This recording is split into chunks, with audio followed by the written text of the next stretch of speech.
First, the highlights. Lagos State government restates commitment to deepen bilateral relations with China. Federal government unveils plans to commence road rehabilitation across Nigerian universities.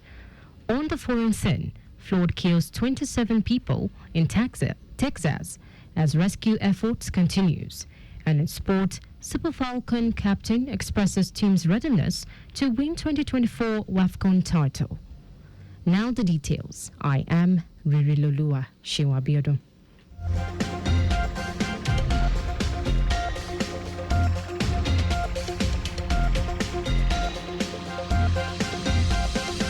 The Lagos State government has reaffirmed its commitment to deepening economic, educational and infrastructure cooperation with the People's Republic of China in order to enhance development in those sectors.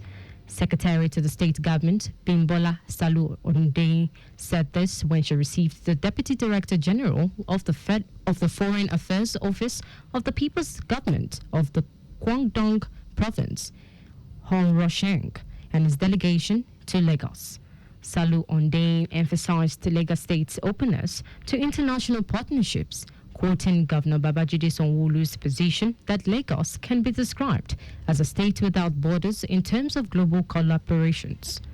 She highlighted Lagos State's unique position as Africa's fifth largest economy with a population of nearly 30 million people and referenced the state's upcoming visit to Qingdao City in China for the signing of a bilateral Memorandum of Understanding on Security Cooperation.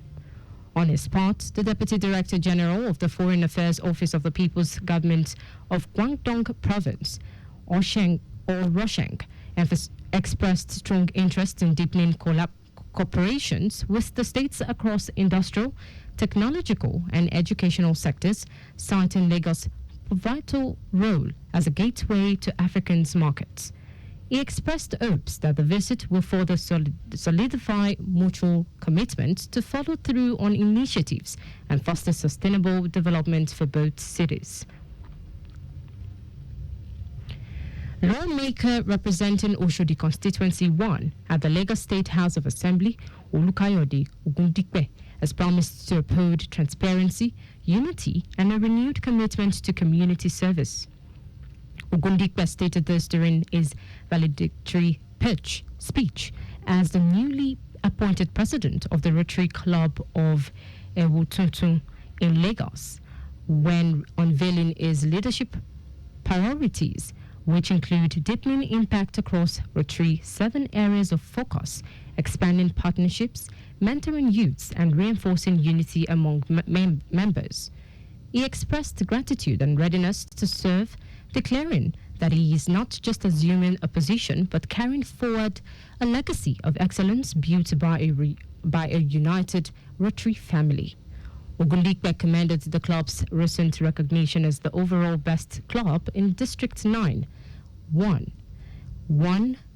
for the 2024-2025 Rotary year, describing it as a reflection of tireless dedication from all members, past presidents and partners.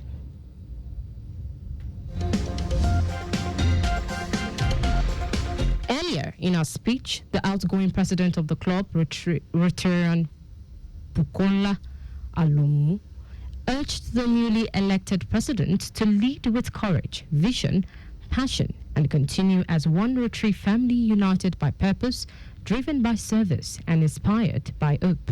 Also speaking, the outgoing assistant governor to the Rotary Club of Ewutuntun, Bamidele Onolaja, urged the newly elected president to be focused, continue the trend of doing good as the club is being known for record-breaking and gaining recognitions.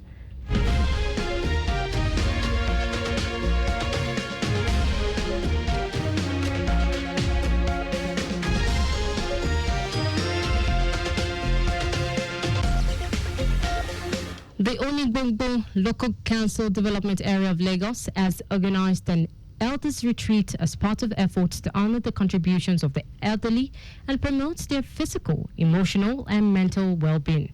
Chairman of Onigbongbo LCDA, Rikaya Hassan acknowledged the indispensable roles of the elderly in nurturing generations and preserving tradition, noting that it is only fitting that a day is dedicated to honor them and to foster a spirit of togetherness and support.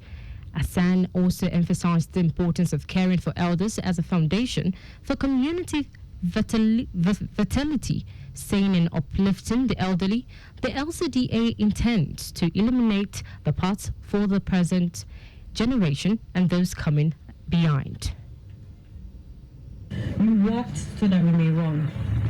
There is nothing we here have been able to accomplish that we'll be able to do if not for the invaluable contributions of our elders that have seated here. It is only fitting that we dedicate this day to honor you and to foster a spirit of togetherness and support amongst us. As we engage in today's activities, let us reflect on the importance of wellness, mental health, and the necessity of community, particularly as we navigate the various challenges that life presents. The well-being of our elders is paramount, not only for our own health, but for the vitality of our own community.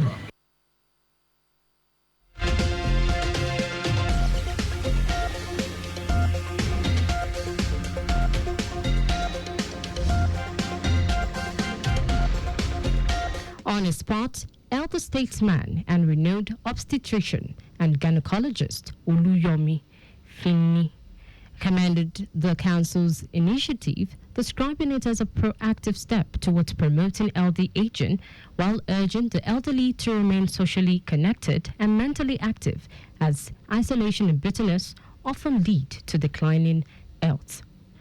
Earlier, participants who described the retreat as an avenue for them to bond, reconnect with old-time friends and neighbors, called for sustainability of such initiative to ensure that the elderly are not forgotten. I think this event, if they can be doing it maybe every month or 2 weeks. Feel excited. I feel on the top of, she carry us along, and at least we were able to exercise ourselves. We were happy within ourselves. I feel excited. I'm happy at least to be part of the program. I'm very happy if something like this is organizing often and often. At least everybody will benefit a lot of things. It's not only the elders too. We should engage the youth too.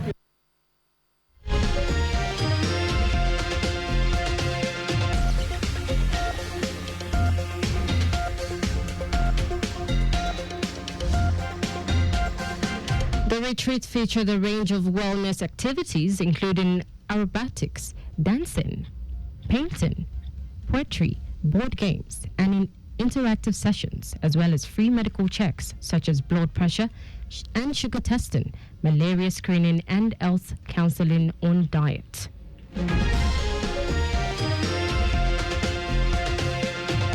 Now to the rest of the stories. The federal government has unveiled plans to embark on road rehabilitation in Nigerian universities. Minister of Works David Umahi made this known after a guided tour of the campus of the University of Ibadan with management of the university and ministry officials. Umahi promised a concrete pavement design for the roads, assuring that work would commence immediately the management of the institution presents the layout of the scope of work. We should do more for our older universities than creating new ones. The infrastructure, the houses, they need very serious attention, and there are no roads to the university. So what we have directed is to give us the layout of the roads, the entire roads. Umahi said the campuses of Obafemi Awolowo University, Ile-Ife, and University of Nigeria, Nsukka, are also captured in the plans. Earlier, the Vice-Chancellor of the University of Ibadan, Professor Kayode Adebowale, applauded the minister for personally assessing the deteriorated roads within the campus.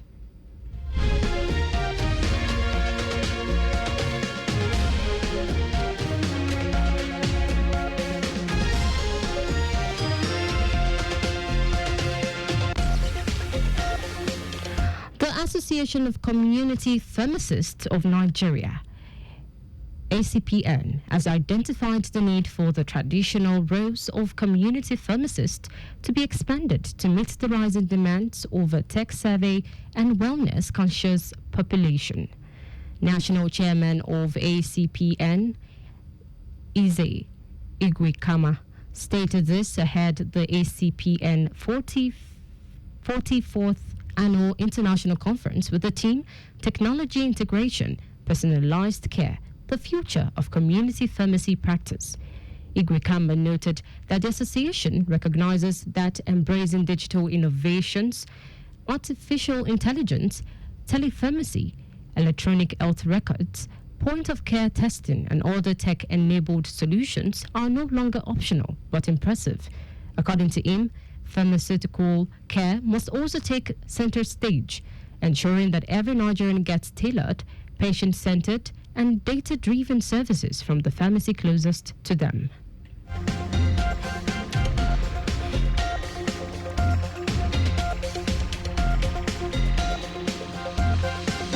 Now to foreign news.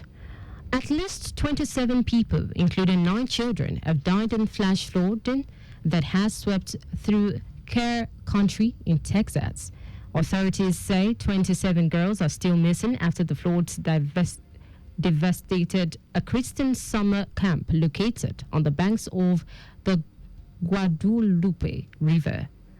United States President Donald Trump says his administration is working closely with the local authorities to respond to the emergency, noting that Homeland Security Secretary Kristi Noem is on her way to Texas. Kerr County Sheriff Larry Lether said 850 uninjured people have been evacuated, along with 8 injured people, adding that rescue operations will not stop until every single person is found. Meanwhile, locals are turning to social media to look for their missing loved ones. Now sports.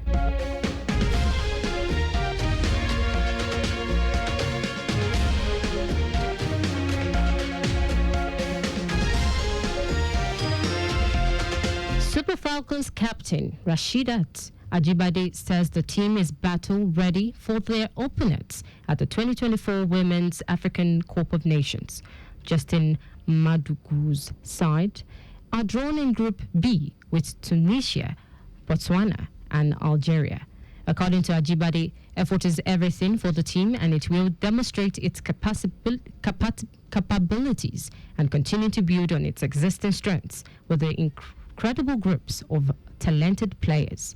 The 9-time champions will take on Tunisia in their opening fixture at the Zahouli Stadium, Casablanca. Sunday's encounter will kick off at 5 p.m. Just before we go, carry out proper and adequate checks on your vehicle before setting out. You can follow us and like all our various social media platforms. X at Traffic Radio 961, Facebook Lagos Traffic Radio 96.1 FM, Instagram Lagos Traffic Radio 961. Subscribe and watch news and programs live on YouTube at Traffic Radio 961. Visit our website on www.trafficradio961.ng. You can also listen to Lagos Traffic Radio 96.1 FM live on My Lagos app for timely updates. Did you know that the Sanwo-Olu administration organized a mentorship seminar for over 1,000 youths on the theme Agripreneur Strategy for Wealth Creation? You can get more details on the Lagos State Government website. To end the news, here are the highlights of the major stories.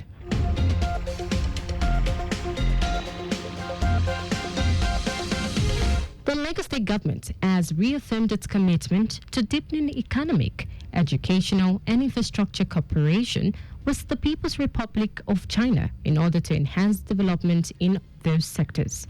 The federal government has unveiled plans to embark on road rehabilitation in Nigerian universities.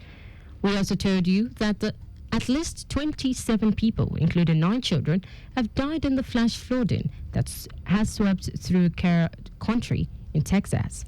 And in sport, Super Falcon captain Rashidat Ajibade has declared the team's readiness to battle their opponents at the 2024 Women's African Cup of Nations. For contact with the newsroom, send a message to info@trafficradio961.ng. That ends the news broadcast compiled by Adewale Olowokboroku. I am Rereloluwa Seun Abiodun. Thanks for listening. Good evening.